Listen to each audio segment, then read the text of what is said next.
Hello everyone, maths मंत्रा में आपका स्वागत है। आज हम चैप्टर नंबर 8 कंपेयरिंग क्वांटिटी और स्टैंडर्ड 7th का क्वेश्चन नंबर 61 से स्टार्ट करेंगे। 61 में है, if C P ₹1000 and S P 1150 then find the profit percentage और loss percentage for the given transaction. C P means cost price है 1000, S P means selling price है, sell मतलब बेचना, selling price है उसने 1150 में, इतने में उसने बाय किया है कोई सामान और इतने में उसने सेल किया है। ये कम में खरीद कर ज़्यादा में बेच रहे हैं, मीन्स यहाँ पर क्या हो रहा है, प्रॉफिट हो रहा है। Then find the profit percentage और लॉस परसेंटेज। तो इस क्वेश्चन में क्या हो रहा है, प्रॉफिट कितने रुपीज़ का, ये 1150 में से 1000 माइनस कर दो तो 150 रुपीज़ का प्रॉफिट हो रहा है और प्रॉफिट परसेंटेज भी निकालना है। तो यहाँ पर देखो सी पी लिखा है 1000, S P 1150, S P greater है, ये वाला नंबर बड़ा है देन सी पी से, then there is profit. Profit निकालने का फार्मूला है S P minus C P. 1150 में से 1000 माइनस किया, 150 आ गया। सी पी इज़, आप डायरेक्ट फार्मूला भी यूज़ कर सकते हो जो हमने लास्ट क्लास में कल किया था। प्रॉफिट निकालने का फार्मूला है profit upon C P into 100। इस तरीके से भी आप निकाल सकते हैं। प्रॉफिट निकालने का फार्मूला है हमारा, यहाँ पे देखिए, प्रॉफिट परसेंटेज निकालना है हमें, प्रॉफिट परसेंटेज, तो profit upon C P into 100। इस तरीके से भी हम सोल्व कर सकते हैं। हमारा प्रॉफिट कितना हुआ इसमें 150 रुपीज़, सी पी कितना है 1000 और इंटू 100। ये 20 से ये 20 कैंसिल कर दी और यहाँ पर 10 बची है, ये 10 से ये 0 कैंसिल हो गई। आंसर आ गया 15%। यहाँ पे परसेंटेज का साइन होता है 100%। ठीक है, इस तरीके से हम सोल्व कर सकते हैं। ये अगर ये नहीं करना है तो हम इस तरीके से भी कर सकते हैं। नेक्स्ट है सी पी,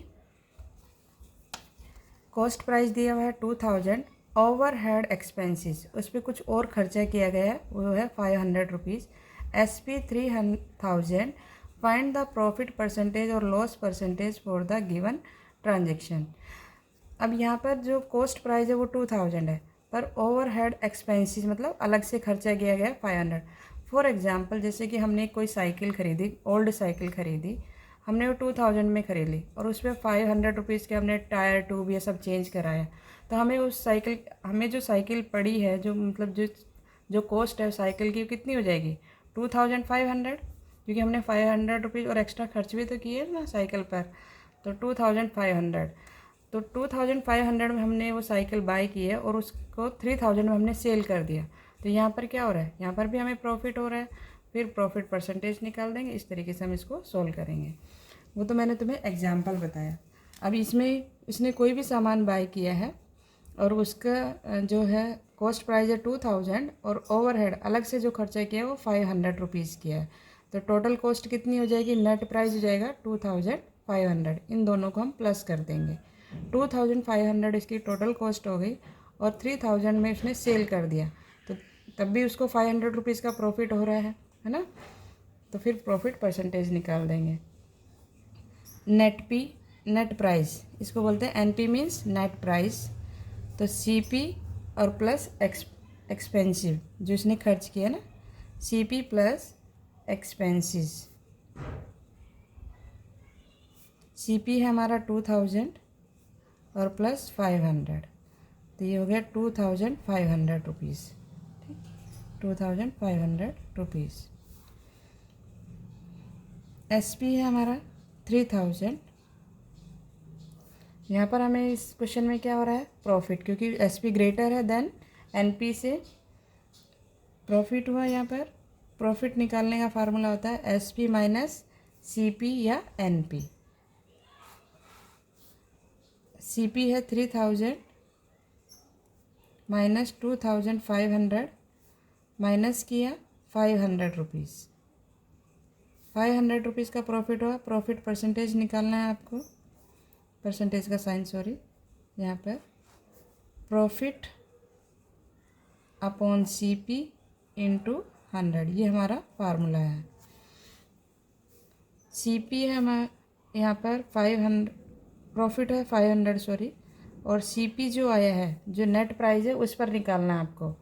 ये नहीं कि CP पर निकालो, CP लिखो यहाँ पर या NP लिख दो। NP लिख दो तो ज़्यादा अच्छा रहेगा, आपको याद भी रहेगा क्या लिखना है यहाँ पर। NP से आपको वैल्यू पता है कि ये 2500 है, 2500।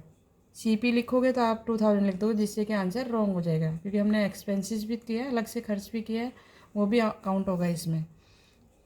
तो ये 100%। अब ये 20 से मैंने ये 20 कैंसिल कर दी, ठीक। अब 25, ये रिमेनिंग रह गया 500 और डिनोमिनेटर में 25 के टेबल में 52 नंबर पर, या तो आप 5 से भी कैंसिल कर सकते हो, इस तरीके से भी कर सकते हो। देखो इसको हम ब्रेक कर लेते हैं। 500 अपॉन में 25, 5 इंटू 100 भी लिख सकते हैं ना, 500 होगा, ये 25 के टेबल में 104 नंबर पर, और 5 4 जा 20, तो आंसर क्या आ गया हमारा 20%। क्लियर हुआ। नेक्स्ट क्वेश्चन देखिए। नेक्स्ट है, एक साड़ी ट्रेडर्स परचेज 10 साड़ी। एक साड़ी का जो व्यापारी है उसने 10 साड़ियाँ खरीदी हैं 10,000 रुपीज़ में। He spends 1000 on their transportation, और 1000 रुपीज़ उसने ट्रांसपोर्ट पर खर्च किया है, क्योंकि मान लो कहीं से दूर से उसने साड़ी मंगाई है और ट्रांसपोर्ट पर उसने 1000 खर्च किया है। ही सेल ईच साड़ी, एक साड़ी उसने 1100 रुपीज़ में सेल की है। Whether there will be profit और लॉस, व्हाट परसेंटेज, उसे प्रॉफिट होगा या लॉस ये बताना है। अब देखो 10 साड़ी की जो कॉस्ट है वो है 10,000, और 1000 और एक्सपेंड किया है, इन दोनों को हम प्लस कर देंगे तो हमें नेट प्राइस मिल जाएगा। यहाँ पर 1 साड़ी की जो कॉस्ट है वो है 1100, यहाँ पे लिखा ना ईच मीन्स वन साड़ी की जो कॉस्ट है वो 1100 है, और बाय कितनी की है 10, तो इसको 10 से मल्टीप्लाई करेंगे तो ये 11,000 हो जाएगा। इसको प्लस करने पर देखते हैं ये कितना आता है, ये भी 11,000 आ रहा है, यहाँ पर भी 11,000 है। इस केस में ना तो प्रॉफिट हुआ ना लॉस हुआ ना, क्योंकि जितने में ख़रीदा उतने में ही वो सेल कर रहा है। लिखो यहाँ पर NP net price of 10 saris 10,000 rupees plus 1,000 rupees transport पर खर्च किया है, तो ये हो गया हमारा 11,000। इसको प्लस करेंगे तो देखो ये 10,000 है और 1,000 प्लस किया, 0 0 0 0 में 1 प्लस किया 1, और ये 11,000। ये तो हो गया इसका नेट प्राइस। अब 1 साड़ी की जो कॉस्ट है, SP ऑफ 1 साड़ी, जो एक साड़ी जो उसने सेल की है, SP ऑफ 1 साड़ी कितने रुपीज़ 1100। SP ऑफ 10 साड़ी कितने में सेल की उसने, 10 से मल्टीप्लाई कर देंगे, क्योंकि 1 की कॉस्ट मालूम है, 10 ज़्यादा की निकालनी है तो क्या करेंगे मल्टीप्लाई, ये हो जाएगा हमारा 11,000। 11 को 1 से किया 11, और कितनी जीरो है 1 2 3 0, 11,000। अब दोनों में देखो यहाँ पर जो परचेज़ की है, जो सेलिंग कॉस्ट प्राइस है, नेट प्राइस है वो 11,000 है, और सेलिंग प्राइस 11,000। तो इस केस में क्या हो गया, NP और SP इक्वल हो गया। तो NP और SP इक्वल होने के कारण यहाँ पर क्या हो जाएगा, neither profit nor loss. Here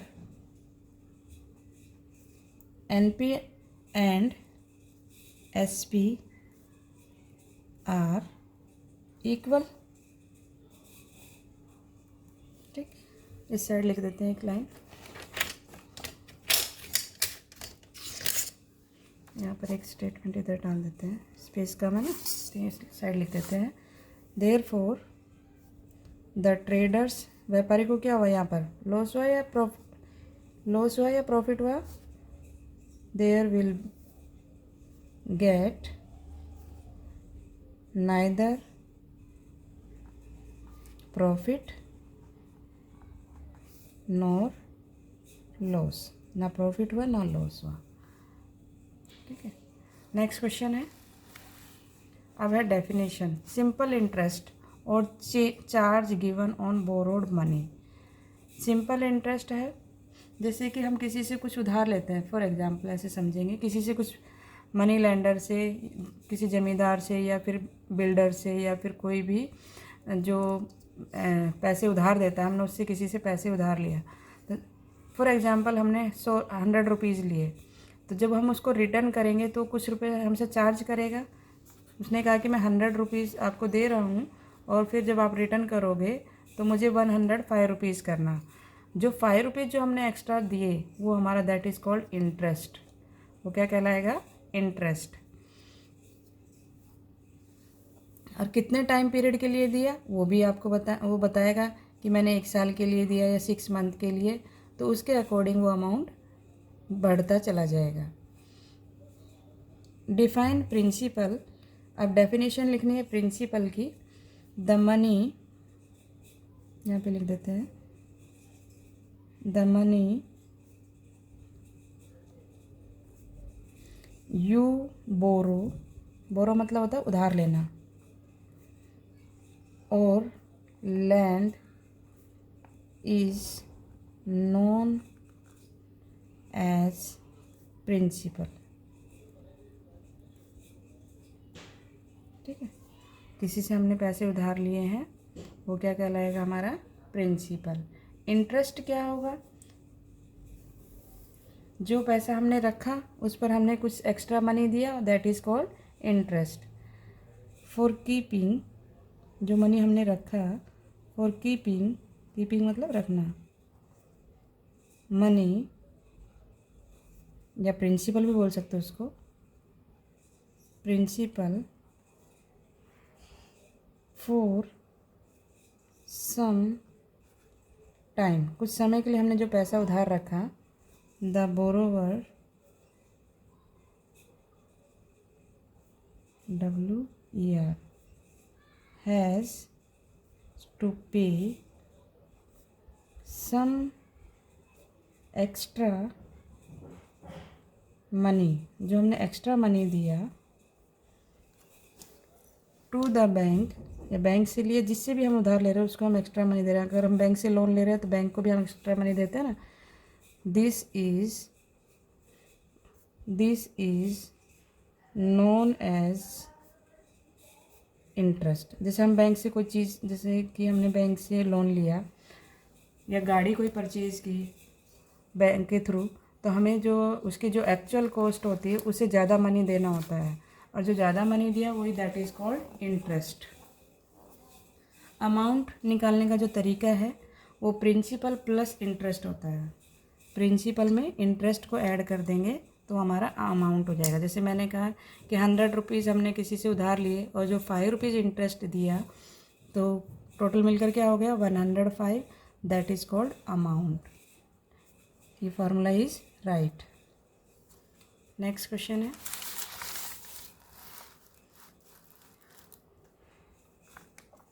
Ajay takes a loan of ₹5,000। Ajay ने लोन लिया है 5,000 रुपीज़ का eight 20% per annum, per annum means 1 year, as rate of interest, find the interest he has to pay at the end of 1 year.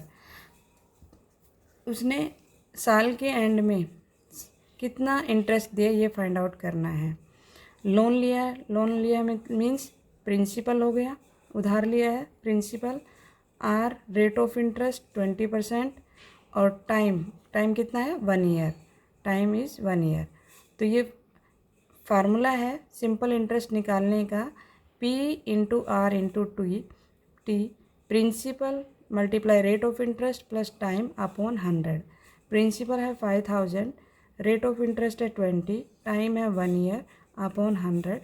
2 0 से 2 0 cancel की, ये 2 0 से हमने ये 2 0 कैंसिल कर दी। अब हमारे पास 5 मतलब 50 और 20 रह गया, 5 2 जा 10 लिखा और कितनी जीरो है 1 2, जो रिमेनिंग जीरो रहेगी वो पुट कर दी। 1000 rupees. Ajay has to pay ₹1000 at interest at the end of 1 year. Ajay कितने रुपीज़ देगा? 1000 रुपये लास्ट में देगा, साल के लास्ट में, क्योंकि उसने 5000 रुपीज़ उधार लिए थे, उस पर उसको 1000 रुपये देने हैं। तो टोटल कितना देगा अमाउंट? 6000। ठीक है, अमाउंट इसमें पूछा नहीं, इसमें सिर्फ इंटरेस्ट पूछा था, तो इसलिए हमने इंटरेस्ट फाइंड आउट कर दिया। नेक्स्ट क्वेश्चन है 20,000 रुपीज़ उसने लिए हैं, इन्वेस्ट किए हैं at 5% interest rate per annum. PA means per annum. Find the interest at the end of the 1 year. 1 year का निकालना है। यहाँ पर प्रिंसिपल गिवन है 20,000 और R है, रेट ऑफ इंटरेस्ट 5%, टाइम है 1 ईयर। हमें सिंपल इंटरेस्ट निकालना है। P into R into T upon में 100। P है 20,000, R है 5 और टाइम है 1 अपॉन 100। ये 2 जीरो से ये 2 जीरो कैंसिल कर दी। 5 2 जा 10 या 2 5 जा 10 और जीरो कितनी रह गई है? 2 जीरो। ये भी आ गया हमारा 1000 रुपीज़। तो यही इसमें फाइंड आउट करना था। नेक्स्ट क्वेश्चन है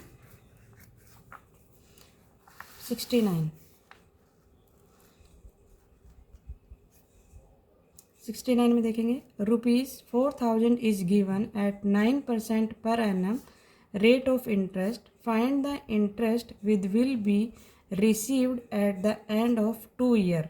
अब यहाँ पर टाइम है 2 ईयर्स, रेट ऑफ इंटरेस्ट है 9% और प्रिंसिपल है 4000।